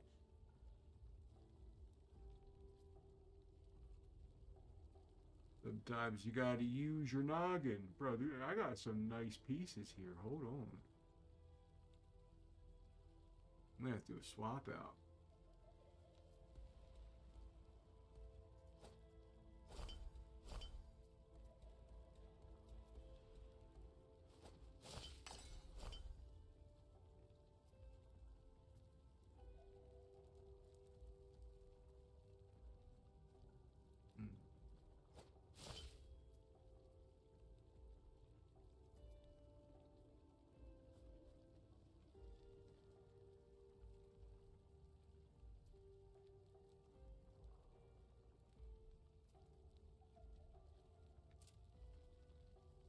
Yeah.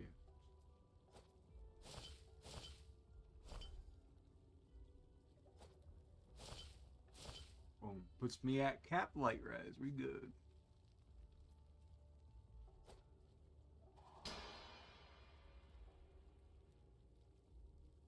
And that increases my damage. Now these single ones. Is there anything I could replace that with?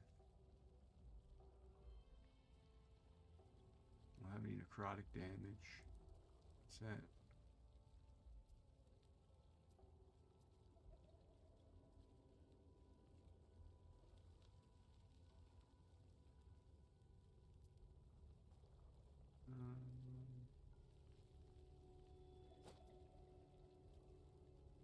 More cold res. Not happening.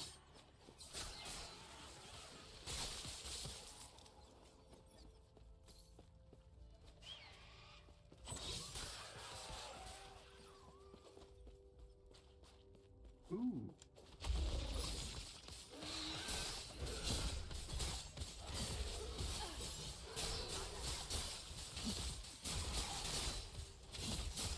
All right, big boy.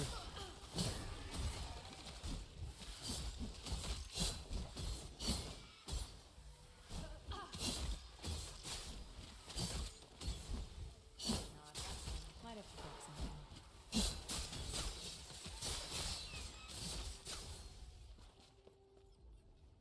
Stop attacking me.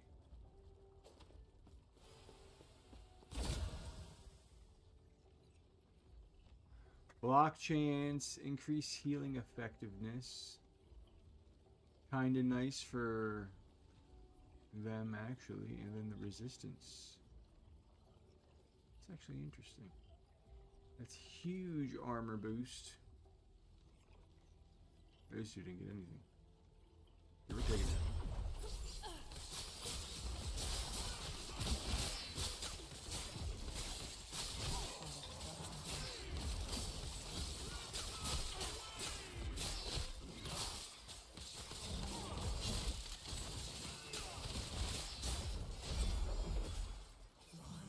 Why don't you drop something?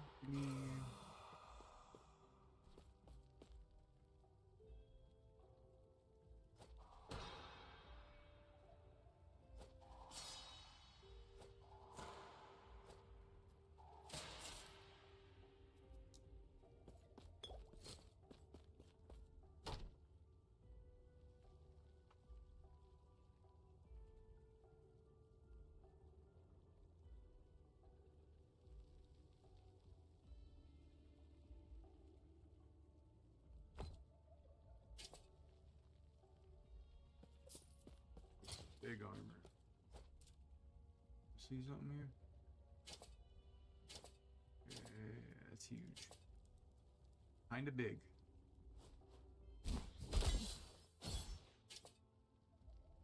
Kinda huge.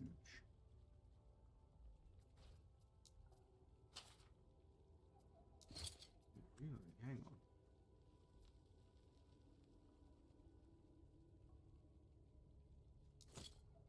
Yeah.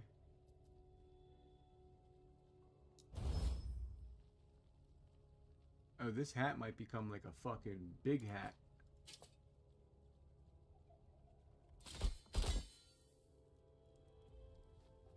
This might become the biggest hat I've ever had. For a while.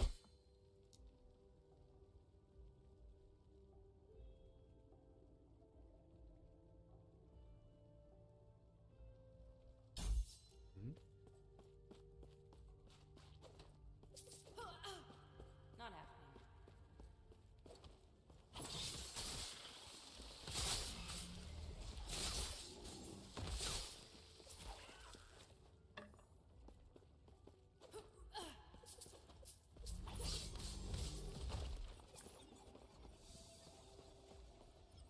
The Lotus Halls.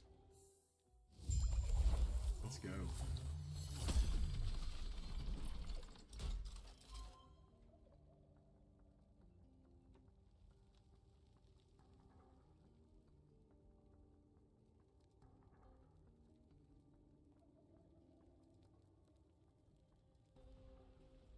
Hang on.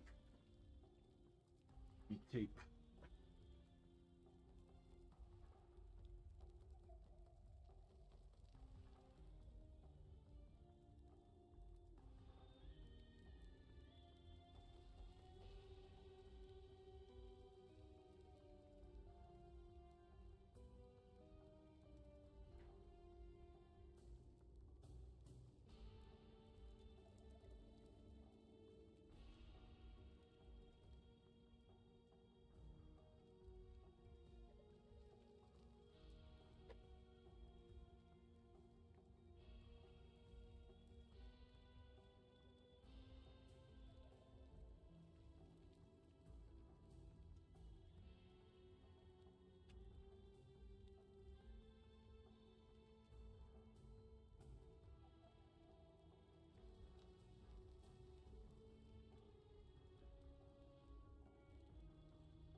Boom.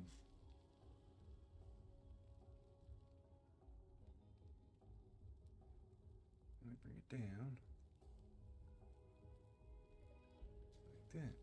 Boop.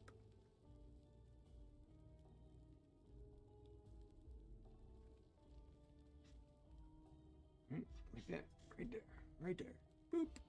Right in the middle of it. Hell yeah. Way better.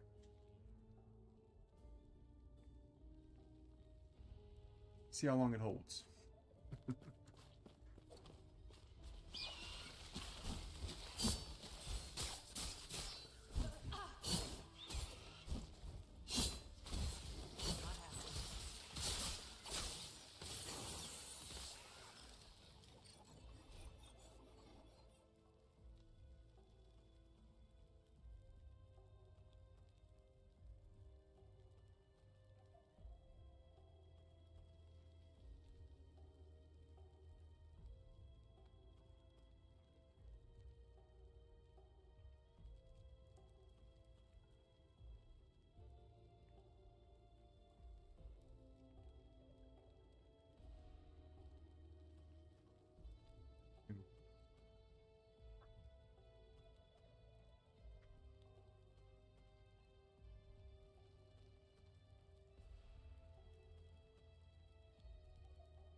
My hair's just part of it. It is what it is.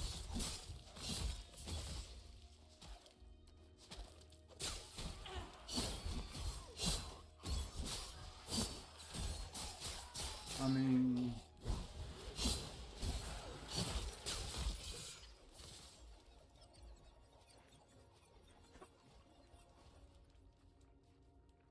If I sit like this, and we're chilling. Then you can't tell at all.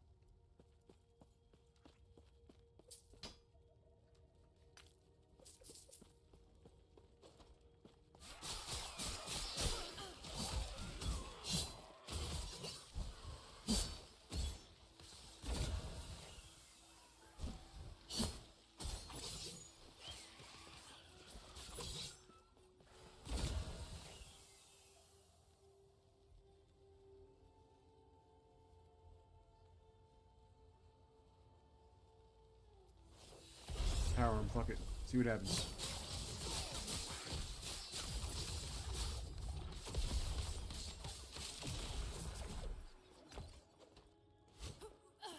Not happening.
That's kind of huge.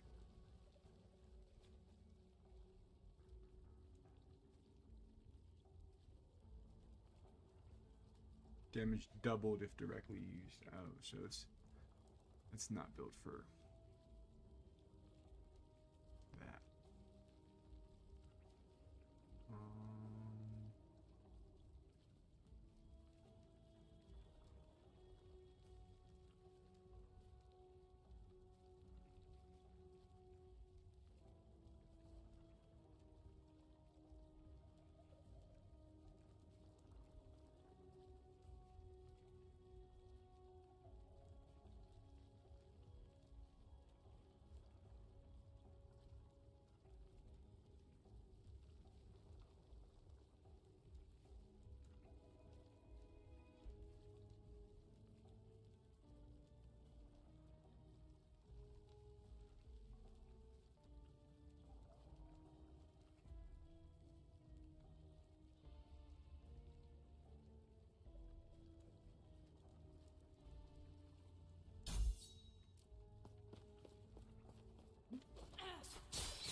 Might have to drop something.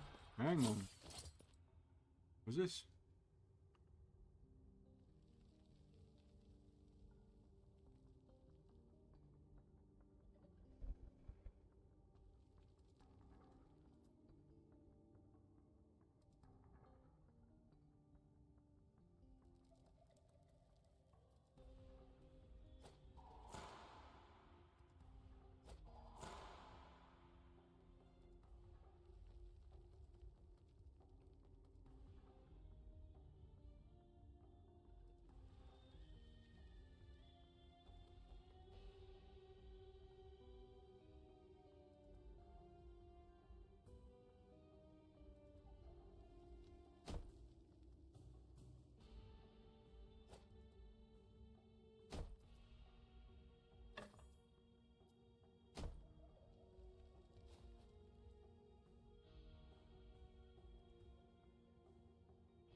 That actually might be really cool with my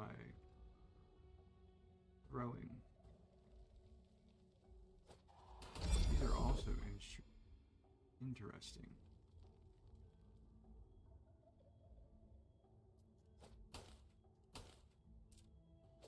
Holy moly! Damn, the 55% necrotic damage could have been crazy, bro.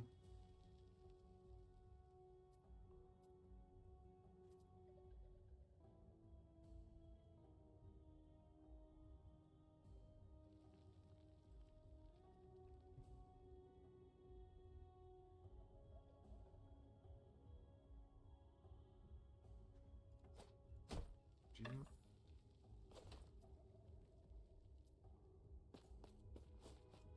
I'm gonna do this and do it.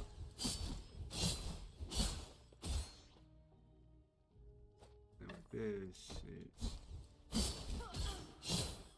much slower. And then this bad boy, not much there, but with this, I feel like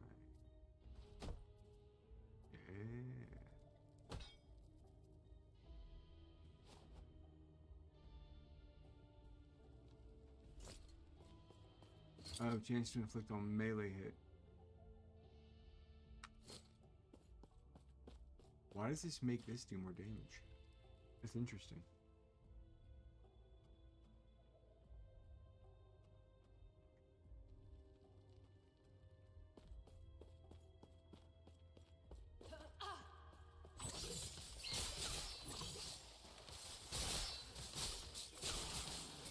Oh, I'm making shit bleed crazy. Yeah, we're using that. We're keeping that. You're welcome. Bro, corrupting this would be kind of crazy. But no, I know I'm gonna corrupt. I'm corrupting this.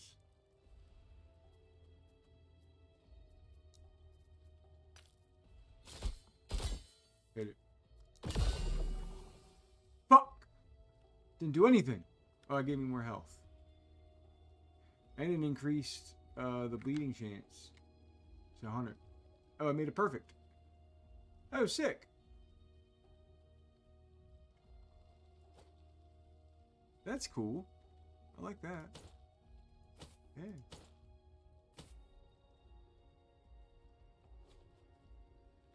Oh, my minion's gonna be making shit bleed crazy. I'm gonna be making shit bleed crazy. It's about to get interesting. Easy. Too easy. Why does this do so much damage now? Yeah, it literally does double the damage. What the fuck? Is the physical damage increase? Is that what it is? It must be.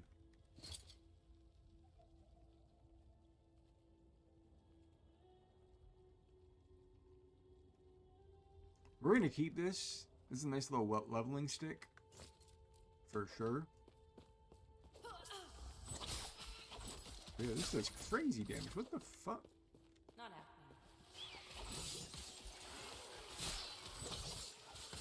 Yeah, we're about to ruin days with this.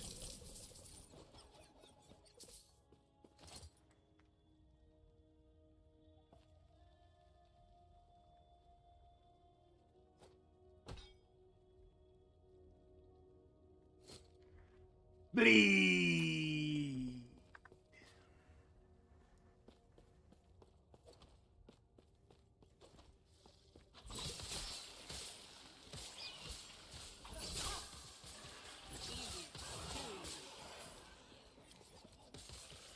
Might have to drop something.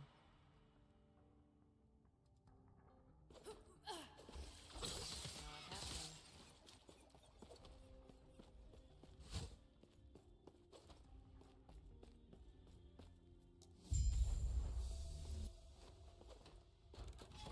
Just gonna hit the switch, right?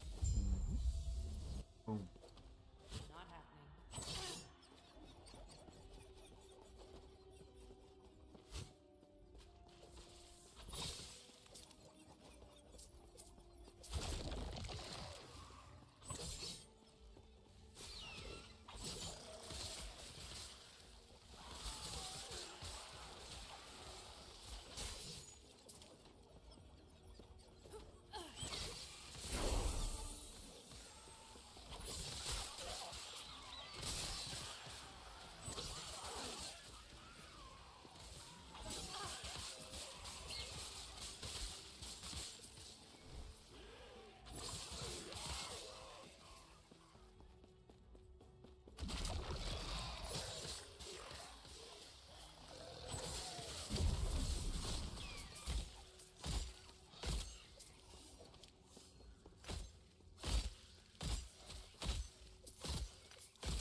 Shrine. Oh, it's a shrine. What the fuck's doing that?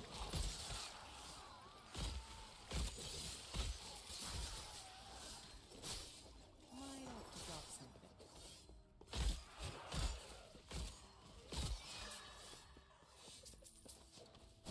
Not happening.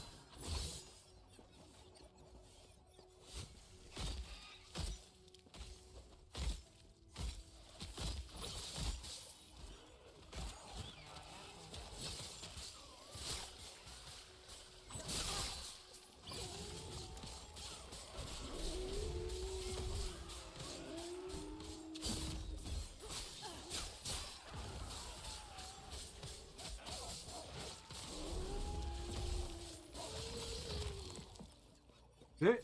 Might have to drop something. That's some BS.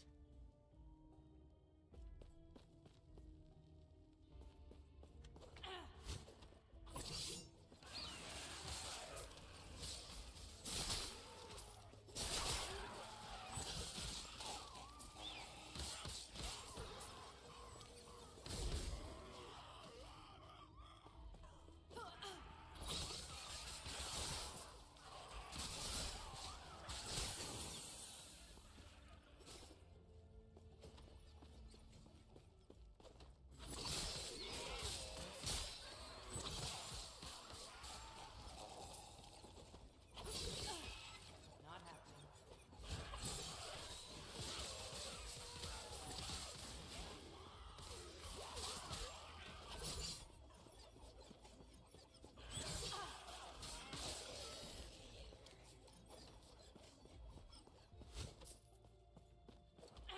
Not happening.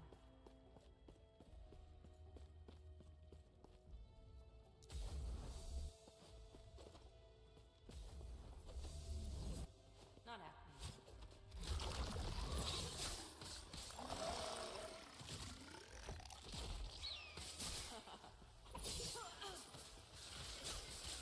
Might have to drop something.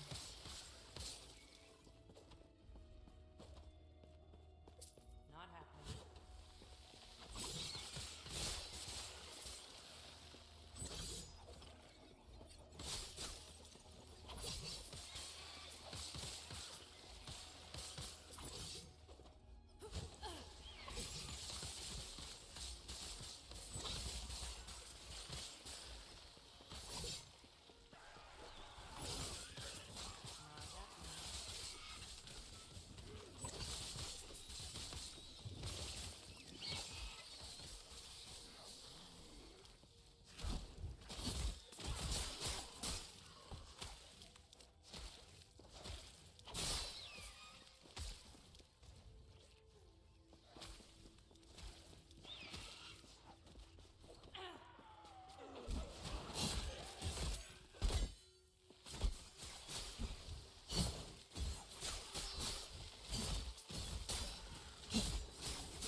Not happening.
What's up, Gracie?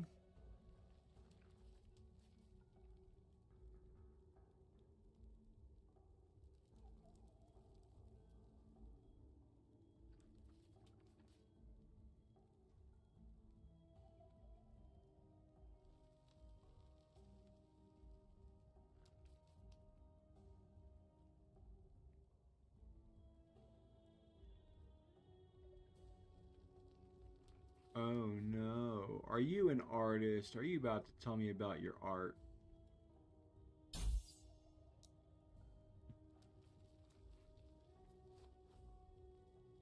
Anything for mana. Less mana cost. Yeah, that.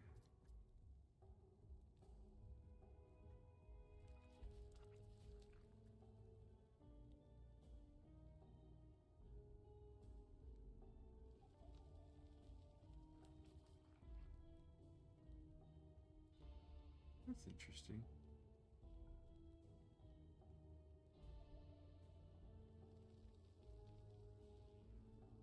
I need more mana regen.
Alright. There we go. Let's do it.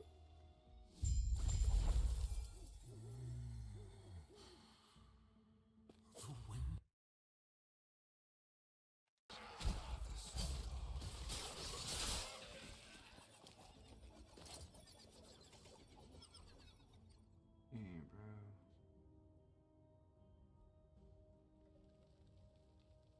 Yeah, we need to go back to town real quick. There might be a portal here very soon.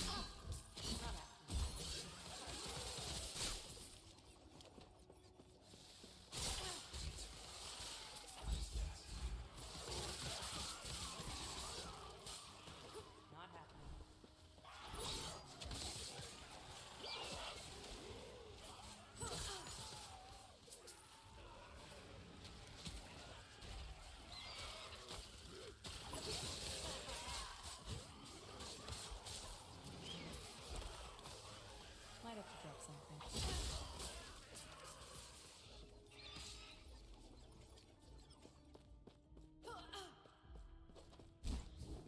Not happening.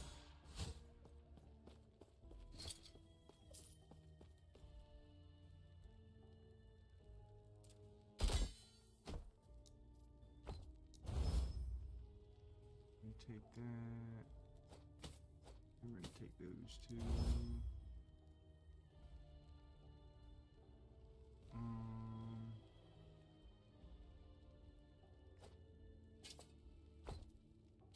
Game for shattered.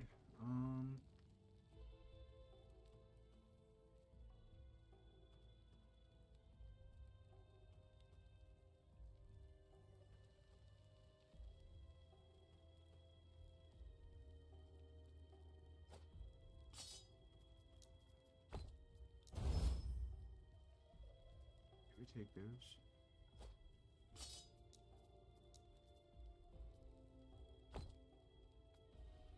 Yeah.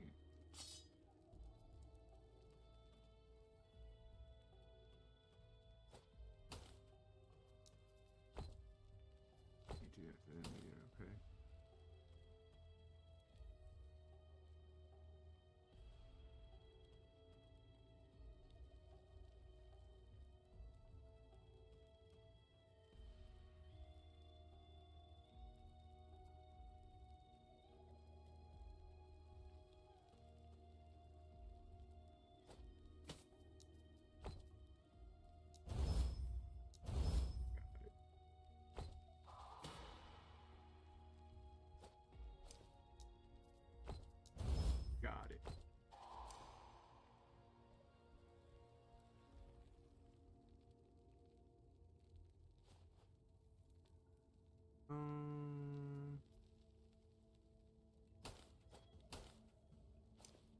good.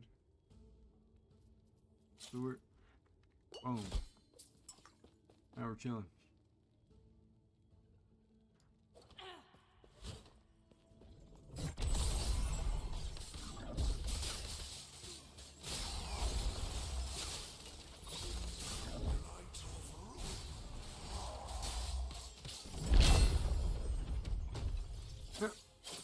Just run around and let it do its thing.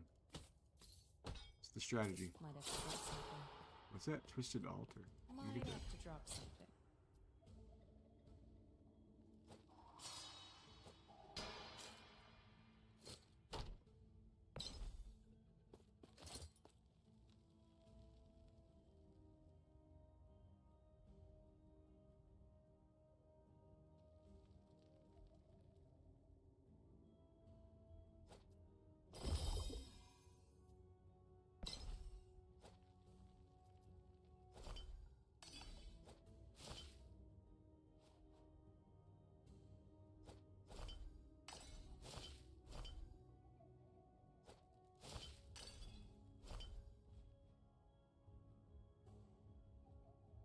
I like the mana.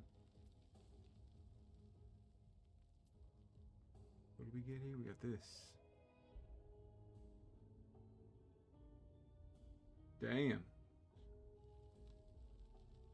That is a early armor right there.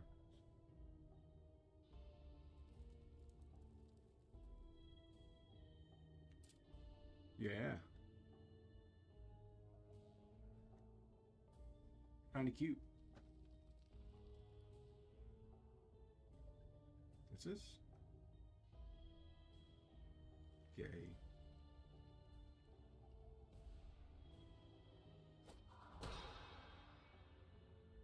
It's actually a shit drop, but this was alright. I don't use flurry.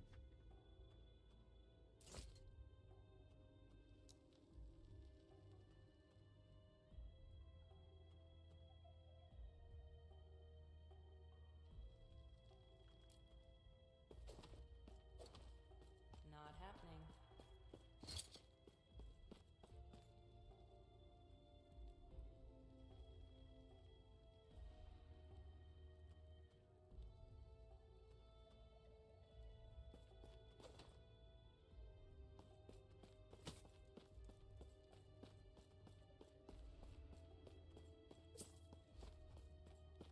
Damn, look at that ward, dude. What the fuck?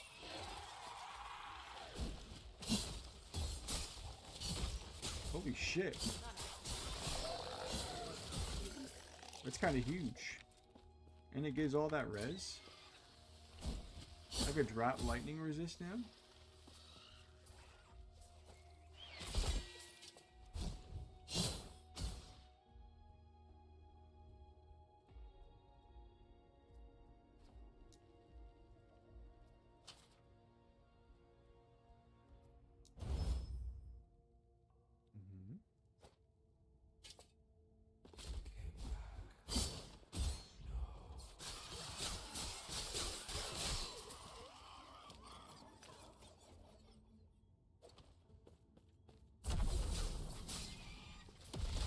Oh my goodness.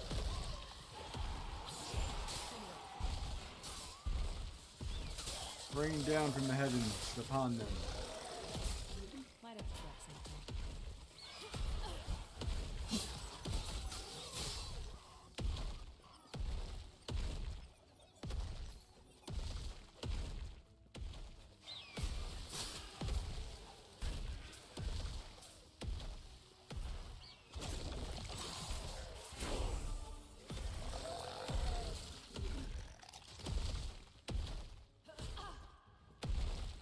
Not happening.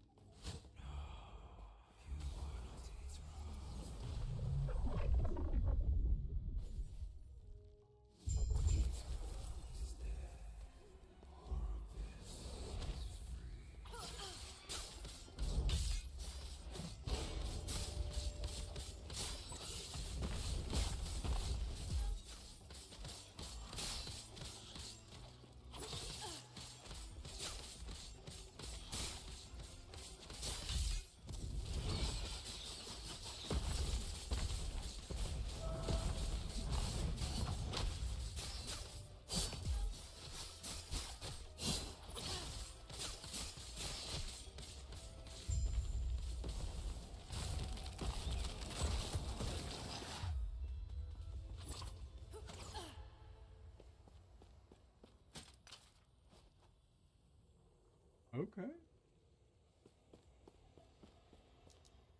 Next shard. After eons alone, three again become one. On the precipice of a broken world, there is hope. The epoch is reforged. As the traveler left, their real journey began.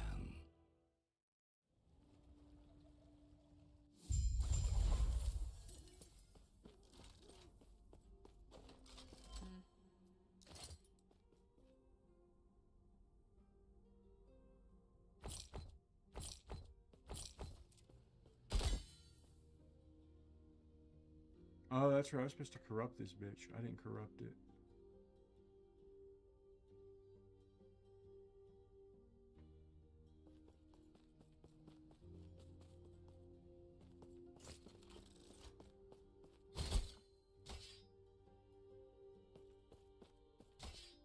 We'll just hang on to it. We'll hang on to that.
Not happening.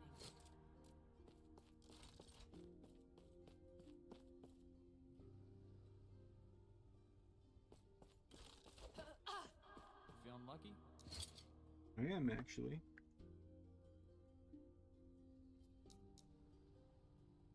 Amulet, what do you got? Want to give it another shot? Yay.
Actually, man is a really good stat.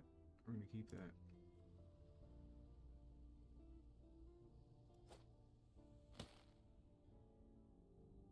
That's just pure corruption right there. I'm gonna corrupt the fuck out of that.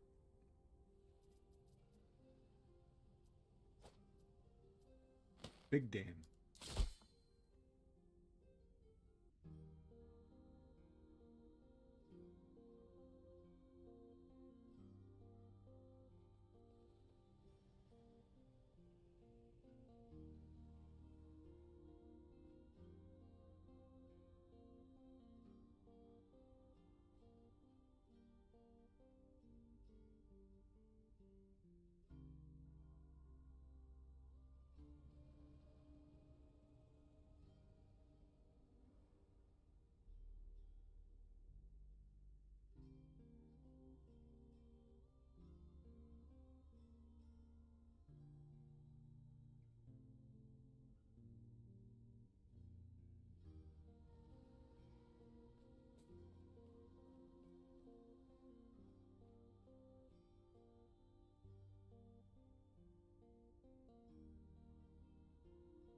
I bid send thee seek out the outcast queen, leader of the living.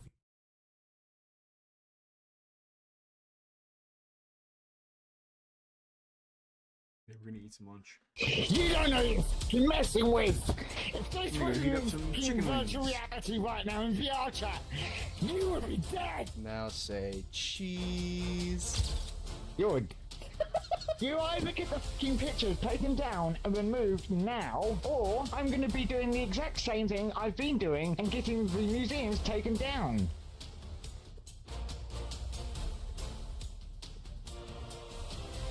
I got sent this clip right here of this person losing his mind over someone he thought to be proximity chat. I'm fed up with your bullshit of what you're doing to people. I'm sick and tired of it. I've had enough of it. You're trolling fuckers for no apparent good reason. I'm coming after you, literally. I'm coming right after you, personally. You ain't gonna do shit to me, you little... You calling me a fucking pussy? You don't know you're fucking messing with. If this wasn't fucking virtual reality right now in VR chat, you would be dead. Wave goodbye to your fucking YouTube account, because I'm getting rid of it permanently. No idea what I did to make him so angry, so I figured, hey, I should go talk to him and get his picture for my museum. Alright, take the picture, take the picture. You are going in the proximity chat museum. Have a nice day. No, I am not, because you are getting kicked. Yeah, and you just got your picture taken. Goodbye, troll. What was that? Proximity chat knows that I'm going after him. He's a troll. He trolls groups on VR chat. He literally trolls groups on VR chat for no apparent reason. He bullies and shames people, and I'm sick and tired of it. And now he's sending his little minions to my bar. He has so many museums in this game. He's got a museum on this game? What's it called? Proximity chat museum on VR chat. He knows that I'm going after him and I'm gonna fucking destroy him and have his YouTube and his stupid museums removed. He took a photo of me and said, I'm going up in the proximity chat museum. Alright, well good luck with that, because I'll have that taken down. I don't give a I've been literally keeping tabs on this guy for fucking months, for an entire year. You've been investigating him. Oh yeah, I'm pretty much aware of what he's capable enough of doing. I know a background story about him that no one should know about. Can you tell me what it is? No, I'm not gonna say it, but I'm gonna keep it to myself. People in this game keep mocking me for it because I won't tell them of what I know. Well, I hope you reported it to the police, man. First, I filed it to the UK police. They filed it off to the US police. And now he's got the US police after him. Come on, man. Just tell me. I won't tell anyone. Basically, he is he's a... Oh, there you go. He basically records people and bullies just to get content. And I don't stand for bullying. Not only that, he's been racist to so many people that are black. I don't like that. So, did you make this up yourself, or where'd you hear it? Can I ask you a serious question? You better not be a troll for proximity chat. No, I'm not. I'm just making sure what you're saying is true. It is actually true. The guy goes around causing trouble in his stupid museums. I've already had one of his stupid museums banned permanently for good. However, people keep re-uploading them, and I'm still going to continue to have them removed. I've already sent YouTube the evidence of what he's known for. I just got an email from YouTube. A certain someone YouTube channel is now banned. Well, why do I still see it then? It may show up at the moment. Not much longer. It's been investigated and looked into right now. What if I told you I'm the guy you've been talking about this whole time? Wait a minute. Wait a second. I fucking knew it. I fucking knew it. I fucking finally. Why are you spreading lies saying I'm a pedophile, buddy? Because you are. I'm sick and tired of your fucking bullshit. That's him. It is. Wave goodbye to your fucking YouTube channel. That's all I can say. I'm gonna tell the whole world about what you've been saying about me. Yeah, go for it. Go for it. Go for it. No one's gonna come to your little virtual bar anymore. I don't care. You're full of shit and lies. You also lied about reporting me to the US police, saying they were after me. That's not true either. I've dealt with hundreds of people like you. They're in every video of mine. Pack up your fucking YouTube channel. Pack up your fucking life because you're going to fucking prison. If anyone's going to prison, it's the one spreading lies. Yeah, that would be you. That's you. Also, I have another question to ask. What the fuck is with the stupid museums? Proximity chat museums? I put stupid people up in there. Yeah, because you're a wanker and you're a loser. You've got nothing else better to do. You run a virtual bar every day complaining about me. Doesn't matter. I'm going to rip your fucking YouTube down. Your YouTube channel's going down. You are full of shit. You go around trolling and you think you're Mr. Clever Shits, Mr. Clever Clogs. Mr. Clever Clogs? What exactly are you gaining out of going to different groups and